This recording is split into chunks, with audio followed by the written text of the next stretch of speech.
ನೀಲಾಂಜನಸಮಾಭಾಸಂ ರವಿಪುತ್ರಂ ಯಮಾಗ್ರಜಂ ಛಾಯಾಮಾರ್ತಾಂಡಸಂಭೂತಂ ತಂ ನಮಾಮಿ ಶನೈಶ್ಚರಂ.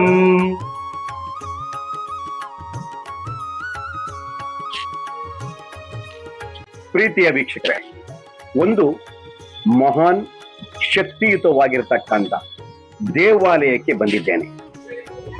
ಇದರ ಶಕ್ತಿ ಮತ್ತು ಆ ಒಳಗಡೆ ಹೇಗೆಲ್ಲ ಪೂಜೆಗಳಾಗ್ತವೆ, ಏನೆಲ್ಲ ಇದೆ ಅನ್ನುವುದರ ಪೂರ್ಣ ವಿವರವನ್ನ ನಿಮಗೆ ಈ ದಿನ ತೋರಿಸ್ಲಿಕ್ಕಿದ್ದೇನೆ.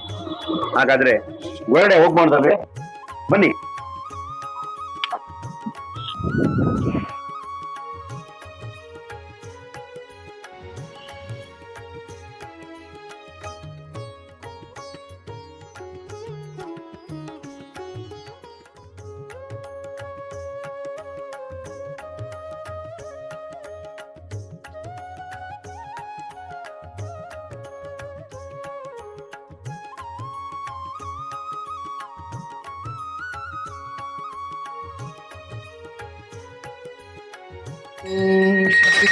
ನಮಃ ಓಂ ಶಾಂತಾಯ ನಮಃ ಓಂ ಸರ್ವಾಭಿಷ್ಟಪ್ರದಾಯ ನಮಃ ಓಂ ಶರಣ್ಯಾಯ ನಮಃ ಓಂ ವರೇಣ್ಯಾಯ ನಮಃ ಓಂ.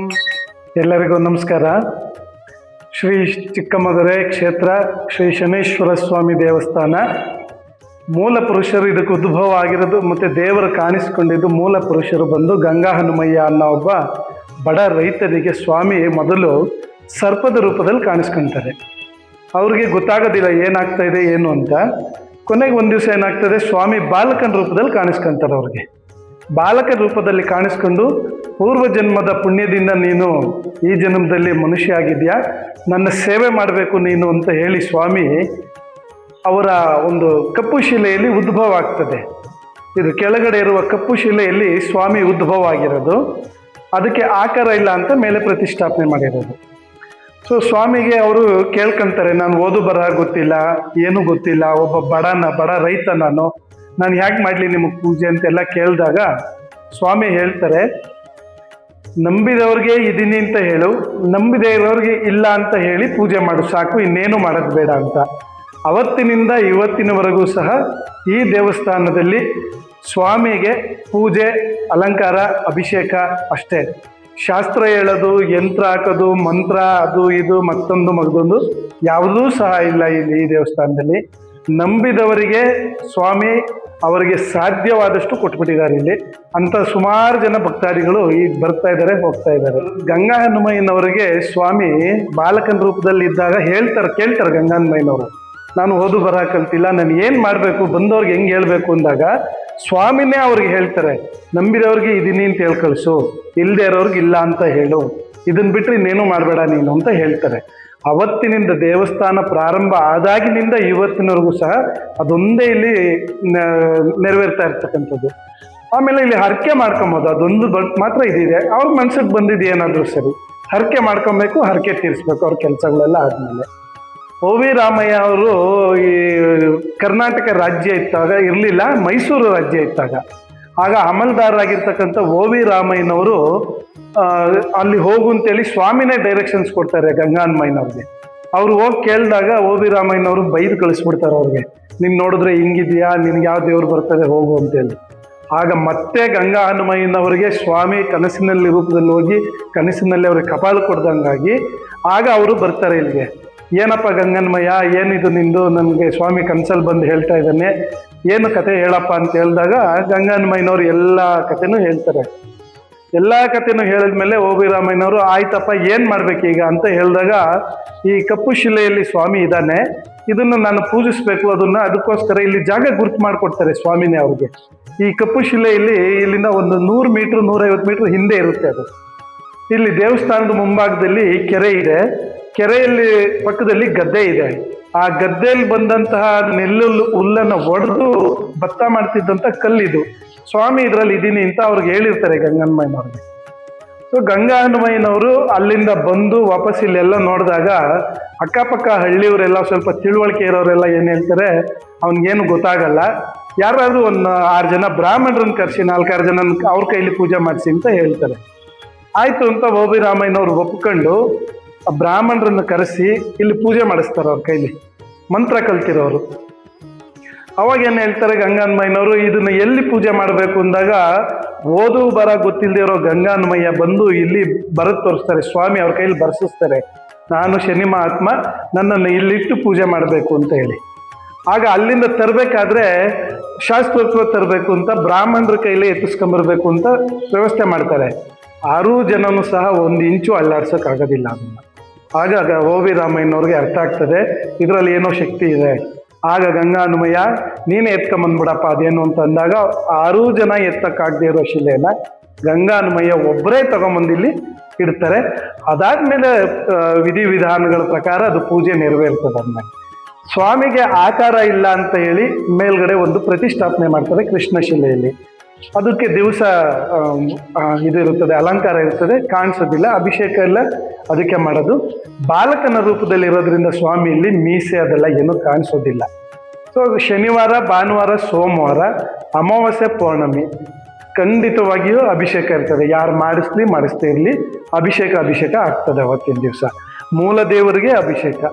ಅದಾದಮೇಲೆ ಯಾರಾದರೂ ಭಕ್ತಾದಿಗಳು ಮಾಡಿಸ್ಬೇಕು ಅಂದರೆ ಇಂಡಿವಿಜುವಲ್ ಅವರು ಮಾಡಿಸ್ಬೋದು. ಮಂಗಳವಾರದಿಂದ ಶುಕ್ರವಾರದವರೆಗೂ ಪಂಚಾಮೃತ ಸೇವೆ, ತೈಲಾಭಿಷೇಕ. ಸ್ವಾಮಿಗೆ 1 ದಿವಸಕ್ಕೆ 1 ಸರಿ ತೈಲಾಭಿಷೇಕ ಮಾಡ್ತೀವಿ. ಅದಾದಮೇಲೆ ಪಂಚಾಮೃತ ಅಭಿಷೇಕ, ಅದಾದಮೇಲೆ ಅಲಂಕಾರಗಳು. ಮತ್ತು ಪ್ರತಿ ದಿವಸನೂ ಸಹ ಗಂಗಾನ್ಮಯ್ಯನವರ ಸ್ಮಾರಕದಲ್ಲಿ ಪ್ರತಿ ದಿವಸ ಬೆಳಗ್ಗೆ 9:15 ಸಂಜೆ 4:00ವರೆಗೂ ತಿಂಡಿ ಮತ್ತು ಊಟದ ವ್ಯವಸ್ಥೆ. ಬರುವ ಅಷ್ಟೂ ಜನಕ್ಕೂ ಸಹ ವ್ಯವಸ್ಥೆ ಇರುತ್ತೆ. ಇಲ್ಲಿ 25 ರೂಮ್ಗಳು ಸಹ ಇದ್ದಾವೆ. ಬಂದವರು ಇಲ್ಲಿ ಉಳ್ಕೊಳ್ಬೋದು, ಸೇವೆ ಮಾಡಿಸ್ಬೋದು. ಮತ್ತು ಶನಿವಾರ, ಭಾನುವಾರ ತೈಲಾಭಿಷೇಕ ಪ್ರತಿಯೊಬ್ಬರು ಅವ್ರ ಕೈಯಿಂದನೇ ಮಾಡುವಂಥ ಒಂದು ತೈಲಾಭಿಷೇಕದ ವ್ಯವಸ್ಥೆನೂ ಸಹ ಇದೆ. ಅದು ವಿಗ್ರಹಕ್ಕೆ ಒಂದು ವಿಗ್ರಹಕ್ಕೆ ಮಾಡಿಸ್ತಾ ಇದ್ದೀವಿ. ನಾವು ದೇವಸ್ಥಾನವನ್ನು ಯಾವುದೇ ಸಹ ಸರ್ಕಾರದ ವಶದಲ್ಲಿ ಇಲ್ಲ. ಇದು ಮುಜರಾಯಿಗೆ ಸೇರಿಲ್ಲ. ಮತ್ತು ಸರ್ಕಾರದಿಂದ ಏನೂ ಸಹ ಅನುದಾನ ತಗೊಳೋದಿಲ್ಲ. ಬಂದಿರತಕ್ಕಂಥ ಭಕ್ತಾದಿಗಳು ಅವ್ರ ಕೆಲಸ ಆದಮೇಲೆ ಅವ್ರು ಮಾಡಿರತಕ್ಕಂಥ ಸೇವೆಗಳು ಈ ದೇವಸ್ಥಾನವನ್ನು ಇಷ್ಟು ಬೆಳೆಸಿದೆ. ಗಂಗಾನ್ಮಯ್ಯನವರ ಕುಟುಂಬದವರೇ ಸಹ ಒಂದು ಕಮಿಟಿ ಮಾಡ್ಕೊಂಡು ಸುತ್ತಮುತ್ತ ಊರನ್ನ ಒಂದು ಸ್ವಲ್ಪ ಹಿರಿಯರನ್ನ ಸೇರಿಸ್ಕೊಂಡು ಅದನ್ನು ಮುಂದುವರ್ಸ್ಕೊಂಡು ಹೋಗ್ತಾ ಇದ್ದಾರೆ. ಈಗಲೂ ಸಹ ಅವರೇ ಎಲ್ಲರೂ ಸಹ ಅನುಕೂಲ ಮಾಡಿಕೊಟ್ಟಿದ್ದಾರೆ. ಅಕ್ಕಪಕ್ಕ ಊರಿನವರು ಸಹ ಯಾವುದೇ ತೊಂದರೆ ಇಲ್ಲದೇ ಎಲ್ಲನೂ ವ್ಯವಸ್ಥಿತವಾಗಿ ಅವರು ಮುಂದೆ ನಿಂತು ಕೆಲವು ಸಲಹೆ ಸೂಚನೆಗಳನ್ನು ಕೊಟ್ಟು ಈ ಥರ ಮಾಡಿ ದೇವಸ್ಥಾನ ಇಂಪ್ರೂವ್ ಮಾಡಿ ಅಂತ ಹೇಳಿ ಮಾಡಿಸ್ತಾ ಇದ್ದಾರೆ. ಈಗಲೂ ಸಹ ಮಾಡಿಸ್ತಾ ಇದ್ದಾರೆ. ರಾಜ್ಕುಮಾರ್ ಅವರು ಒಂದು ದಿವಸ ಬಂದಿದ್ರು. ಅರ್ಧ ರಾತ್ರಿಯಲ್ಲಿ ಬಂದು ಎಲ್ಲೋ ಶೂಟಿಂಗ್ ಮುಗಿಸ್ಕೊಂಡು ಇಲ್ಲಿ ಬರಲೇಬೇಕು ಅಂತೇಳಿ ಸುಮಾರು ಒಂದು 45-50 ವರ್ಷದ ಹಿಂದಿನ ಮಾತಿದು. ಅವರು ಬಂದು ಸಹ ಹೋಗಿದ್ದಾರೆ. ಅವ್ರ ಮಗ ಪುನೀತ್ ರಾಜ್ಕುಮಾರ್ ಸಹ 3 ವಾರ ಕಂಟಿನ್ಯೂಸ್ ಆಗಿ ದೇವಸ್ಥಾನಕ್ಕೆ ಬಂದು ಹೋಗಿದ್ದಾರೆ. ಅದಾದಮೇಲೆ ರೀಸೆಂಟಾಗಿ ಹೋದ ವರ್ಷ ಶ್ರಾವಣ ಮಾಸದಲ್ಲಿ ರೀಸೆಂಟಾಗಿ ಹೇಳ್ತೀನಿ, ಹಲವಾರು ಜನ ಬಂದೋಗಿದ್ದಾರೆ. ಯಡಿಯೂರಪ್ಪನವ್ರು ಬಂದೋಗಿದ್ದಾರೆ, ಆರ್ ಅಶೋಕ್ ಅವ್ರು ಬಂದೋಗಿದ್ದಾರೆ, ಹಲವಾರು ಜನ ಬಂದೋಗಿದ್ದಾರೆ. 1 ವರ್ಷದ ಹಿಂದೆ ಶ್ರಾವಣ ಮಾಸದಲ್ಲಿ ಈಗಿನ ಮುಖ್ಯಮಂತ್ರಿಗಳಾಗಿರ್ತಕ್ಕಂಥ ಡಿ ಕೆ ಶಿವಕುಮಾರ್ ಅವರು ದೇವಸ್ಥಾನದಕ್ಕೆ ಹರಕೆ ಮಾಡ್ಕೊಂಡು 1 ಗಂಟೆನೂ ಸಹ ಕೊಟ್ಟೋಗಿದ್ದಾರೆ. ಅವರು ಆ ಗಂಟೆ ನೋಡಿ ಅಲ್ಲೇ ಇದೆ, ಅವ್ರು ಕೊಟ್ಟಿರೋ ಗಂಟೆ. ಈಗ ಮೊನ್ನೆ ಮುಖ್ಯಮಂತ್ರಿಗಳಾದ್ಮೇಲೆ ಅವ್ರ ಕುಟುಂಬದವರೇ ಬಂದು ಬೆಣ್ಣೆ ಅಲಂಕಾರ ಮಾಡಿಸಿ ಒಂದು ಅಭಿಷೇಕ ಮಾಡಿಸ್ಕೊಂಡು ಹೋಗಿದ್ದಾರೆ. ಮುಖ್ಯಮಂತ್ರಿಗಳ ನೋಡಿ, ನೀವು ನಿಂತಿರೋ ಹುಂಡಿ ಭಾಗನೂ ಸಹ NY ಹನುಮಂತಪ್ಪ ಅಂತೇಳಿ ಒಬ್ಬರು ಜಡ್ಜು ಚಿತ್ರದುರ್ಗದವರು, ಅವರ ಸೇವೆ ಅದು. ಅವರು ಸಹ ಇಲ್ಲಿ ಬಂದು ಏನು ಹರಕೆ ಮಾಡ್ಕೊಂಡಿದ್ರು ಅದು ತೀರಿಸಿದ್ದಾರೆ. ಇವತ್ತಿಗೂ ಸಹ ಅದು 83-84ರಲ್ಲಿ ಮಾಡಿಸ್ಕೊಟ್ಟಿರೋ ಹುಂಡಿ ಅದು ಈಗಲೂ ಸಹ ಅಲ್ಲೇ ಇದೆ.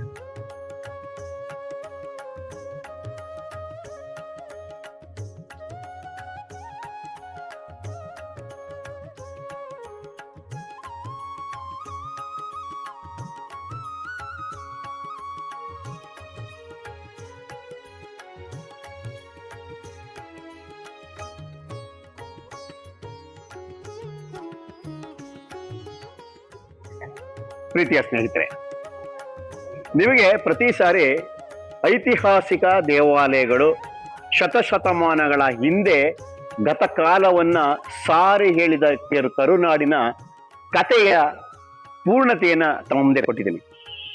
ಇವತ್ತು ಒಂದು ಹೊಸ ಜಾಗಕ್ಕೆ ಬಂದಿದ್ದೀನಿ. ಸರಿಸುಮಾರು 70-80 ವರ್ಷಗಳ ಹಿಂದೆ ಅಂದಾಜಿಸಲಾಗಿರುವಂತಹ ಒಂದು ನಿಗದಿತ ಒಂದು ವೇಳೆ, ಆ ಕಾಲಘಟ್ಟದಲ್ಲಿ ಗಂಗಾ ಹನುಮಯ್ಯ ಅನ್ನುವಂತಹ ಒಬ್ಬ ರೈತರಿಗೆ ಏನೋ ಒಂದು ಶಕ್ತಿಯುತವಾಗಿ ಒಂದು ಕಾಣ ಸಿಗ್ತದೆ.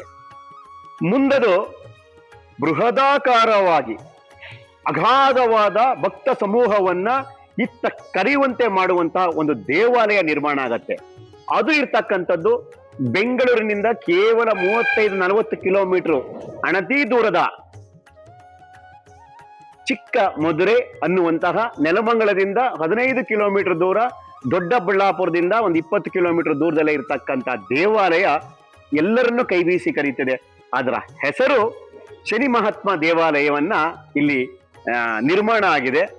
ನಾವುಗಳು ಹಿಂದೆ ಬಂದಂತ ಕಾಲಘಟ್ಟಕ್ಕೂ ಈಗ ಇದರ ಅಭಿವೃದ್ಧಿ ಕಾರ್ಯಗಳನ್ನು ನೋಡಿದಾಗ ಎಷ್ಟು ಚೆನ್ನಾಗಿದೆ. ಅನ್ನದಾಸೋಹ, ಒಂದು ರೀತಿ ಜ್ಞಾನದಾಸೋಹ, ಹೀಗೆ ನಾನಾ ಪ್ರಾಕಾರಗಳಲ್ಲಿ ಈ ದೇವಾಲಯದ ಅಭಿವೃದ್ಧಿ ಇದೆಯಲ್ಲ, ಎಲ್ಲರಿಗೂ ಅಚ್ಚುಮೆಚ್ಚು ಕಣ್ರಿ.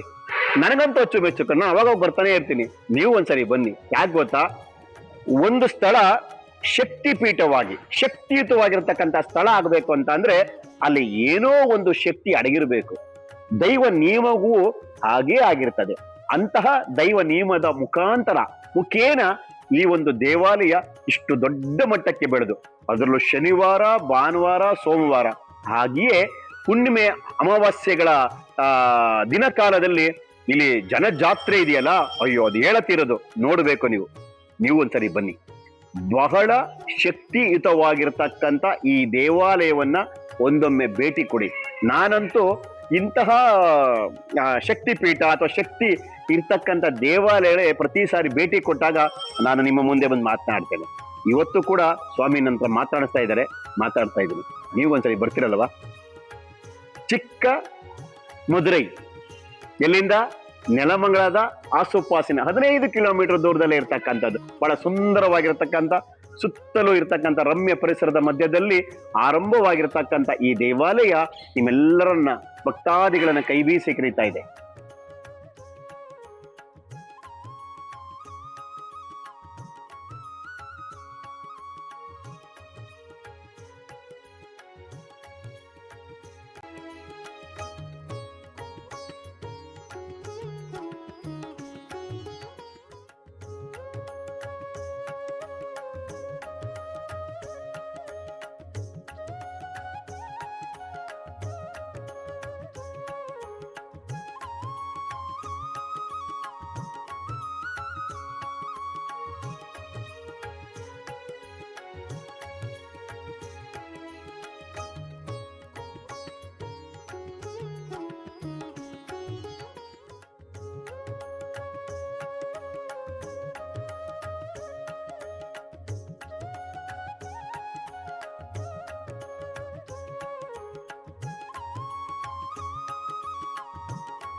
ನಾನು ನಿಮ್ಮ ಪ್ರೀತಿಯ ಬೆಳ್ಳಿಚುಕ್ಕಿ ವೀರೇಂದ್ರ. ನೋಡ್ತಾ ಇರಿ ಬೆಳ್ಳಿಚುಕ್ಕಿ ವಾಯ್ಸ್. ಇದು ನಿಮ್ಮ ಮನೆಯ ಸುದ್ದಿ.